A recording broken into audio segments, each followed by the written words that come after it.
Ahojte děcka, já vás zdravím a vítám u dnešního denního vzkazíku. Jak jsme si slíbili, budeme si teďka nějaký čas dělat vzkazíky od vaší osůbky. Berte v potaz, že jde o vzkazy kolektivní, takže může vám z toho sednout něco nebo taky vůbec nic.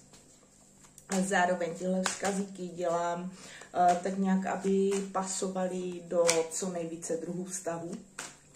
Tak uvidíme, jaký vzkazík od naší osoby, na kterou myslíme, vyjde dneska. 5 pohárů.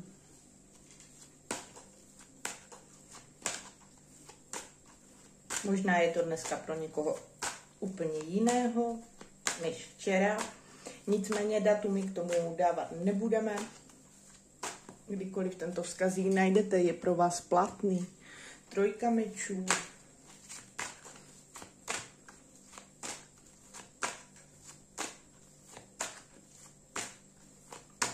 Kdybyste chtěli aktuálně si v akci, můžete tenhle vzkazík objednat za 250 korun během příštího týdne. Ještě vás zatím tolik není, by se k vám měl dostat.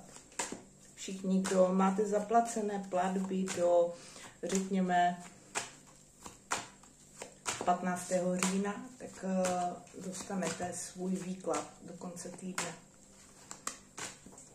Tímto děkuju za vaši důvěru, trpělivost. A už se budeme věnovat výkladu. Tak máme tady 10 pentaklů,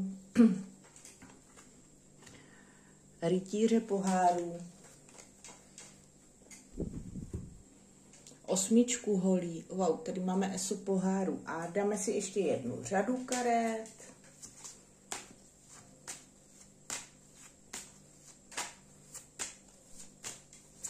Co by vám ta vaše osůbka vzkázala, kdyby mohla? 8 holí, 2 holí,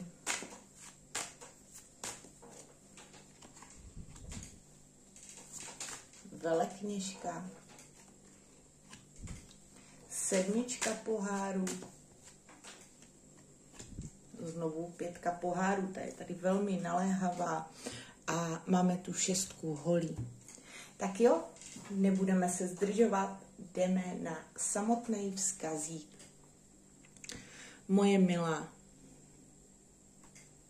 jsem naprosto vyřízený, naprosto zoufalej z toho, co se mezi námi stalo.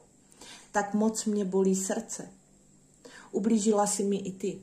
Ublížila si mi tím, že se ke mně otočila zády v době, kdy jsem tě nejvíc potřeboval.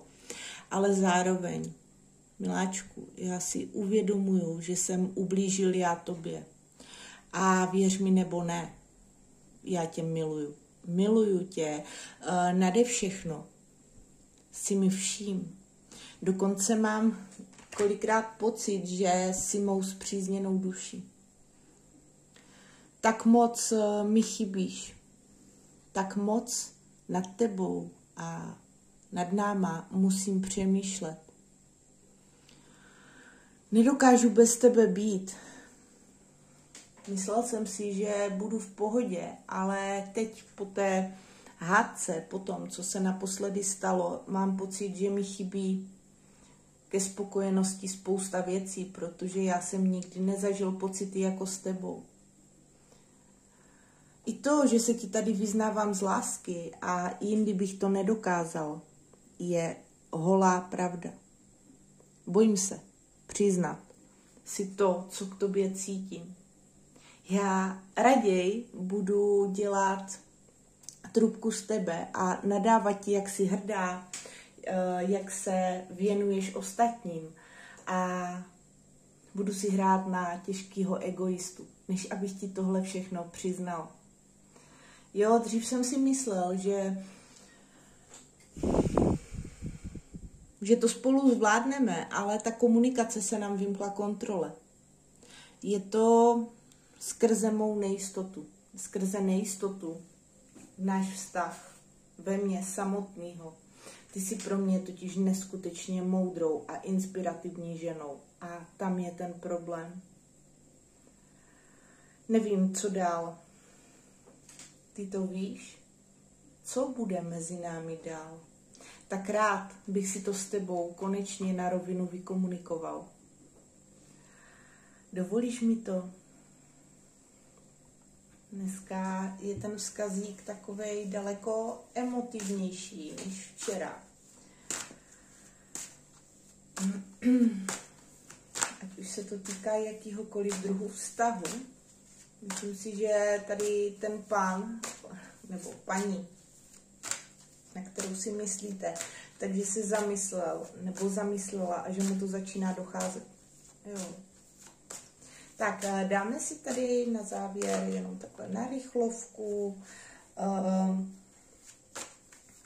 transformační kartičku. Jo, už jenom tím, že on nám tady vyšel jako muž činu. To jsou mečové energie. Tento muž, tato žena jsou hodně v hlavě a proto mají problém s tím vyjádřit ty city. A vždycky raději začnou kopat kolem sebe. Muž činu se vyznačuje smyslností, plně ovládá materiální svět.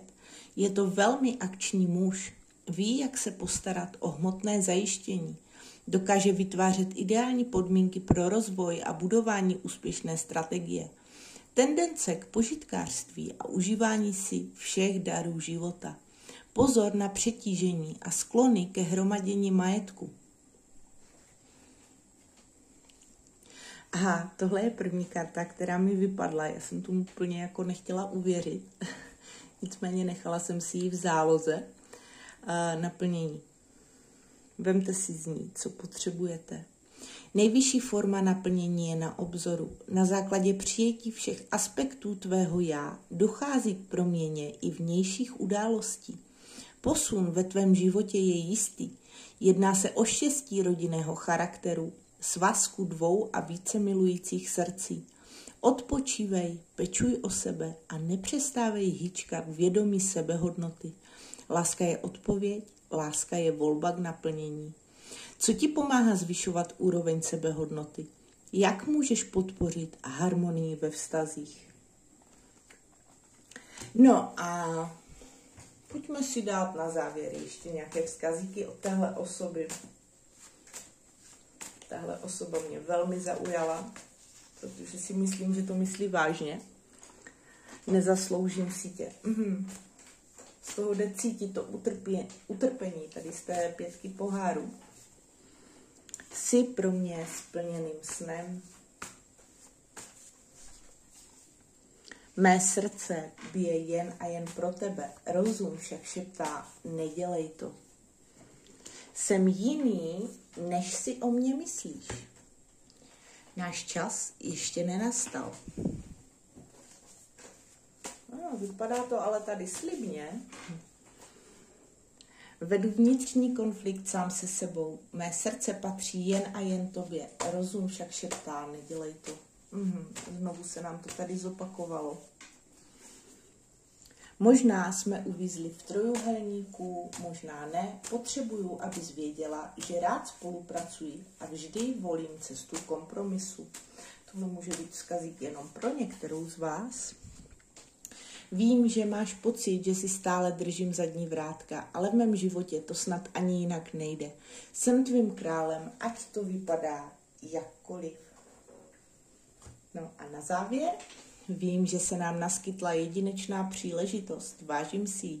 Přijmeš pozvání? A já se s tímhle vzkazíkem s váma loučím. Mějte se krásně a budu se těšit třeba zase zítra. Ahoj!